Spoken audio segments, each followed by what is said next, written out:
Hello fellow astrologers, and welcome back to the next video in our Astrology Keyring Fundamentals series. In this video we're going to be talking about what is the water element. In the previous video we talked about the air element, and in this video we're going to be talking about the water element. We're going to be finishing up the entire series by touching on the final element. We're going to go over the different signs, planets, and houses, talk about how they connect on the different parts. Right here we'll go over a little bit more sign, planets, houses, and the links that you can go to, and some of the general traits. But first, before we do all that, let's read the paragraph. Water is the element of emotion, intuition, and inner depth. Water signs tend to experience life through feeling, often picking up on subtle undercurrents in people and places. They are naturally empathetic, imaginative, and emotionally complex, with a strong connection to memory, symbolism, and the unseen. Water helps us understand what cannot be said and feel what others may not know they're expressing. These signs often have healing gifts, creative talents, or psychic sensitivity, sometimes all three. Water signs tend to develop a deep, intuitive understanding of their favorite subject, often studying them more thoroughly than most, and sometimes becoming true specialists. When overwhelmed, water may withdraw, overflow, or become murky with emotional entanglements. But when honored and channeled, it brings wisdom, healing, and profound connection to self and others. Okay, so like all of our other videos, we like going over our collection of links. These are all the water links. You can see right here, if you follow these right here, these will take you to the actual videos pertaining to each of those topics. And these links right here will take you to all the Google links right here. And this is our overall link about what is water. We'll go over that later on in just a minute. Let's talk about what are all the water signs. Water signs are Cancer, Scorpio, and Pisces. The water houses are 4th house, the 8th house, and the 12th house.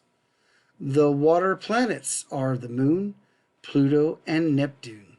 Now, linearly, when we look at it, Cancer is connected to the 4th house, and it rules the Moon. Scorpio is connected to the 8th house, and it rules Pluto. And Pisces is connected to the 12th house, and it rules Neptune. Now, let's look at it, how it connects over here on the key ring. Now, right here, let's go over here. This is where it starts. Cancer rules the 4th house and the Moon. It's a water cardinal sign. You'll see right here at the 4th house. Up here is Scorpio. This is the 8th house. And Pluto, it's a water fixed sign. Once upon a time, it used to co-rule Mars, but we'll talk about that in planets later on. Over here, we've got Pisces. It's the 12th house, and it rules Neptune. Once upon a time, it shared Jupiter. Again, we'll talk about those in planets later on in the D series. But it is a water mutable sign, and that's where the house is. Now, down here, you'll see we highlighted all the little blue areas.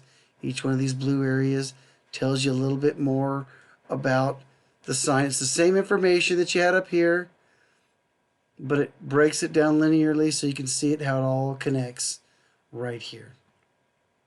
So let's bring it on back over here and get back to reading some of those keywords. Now, just like every video, we always like putting keywords in that talk a little bit about the general traits, positive traits, and negative traits, so you can get a good little balance of what keywords are for whatever the topic we're talking about. In this case, we're talking about the element of water, and these are a lot of the keywords you'll see. Now, granted, later on, I always mention we might talk about Pisces or something like that, and some of these traits will pop up in their page because they're also water signs and they'll share some of these traits. So let's go over those and read them right now. General traits: emotional, intuition, sensitivity, imagination, depth, receptivity, healing, fluidity. Positive traits: compassionate, intuitive, creative, empathetic, supportive, loyal, emotionally intelligent, and spiritually aware. Negative traits: moody, oversensitive, withdrawn, escapist, secretive, manipulative, passive aggressive, prone to being emotionally overwhelmed. So these are all some really cool keywords to let you know about water signs that you'll find later on show up in some of these other things, like I said, but they're cool things to kind of let you know how water signs kind of feel and think, and some things when you're thinking about water to know about them. So that pretty much sums up what is the water element and the entire A series. In the next series, we're going to be moving on to modalities. And when we talk about modalities, also the quadruplicities, it's the three modalities, which are cardinal, fixed, and mutable. And we'll go over that more in detail, and we'll have a bunch of information, keywords, and stuff on the key ring that connects it all together. We hope you have enjoyed this video from our Astrology Keyring series. If you like the content, please like, follow, and share with your friends. Thank you for watching, and have a blessed journey.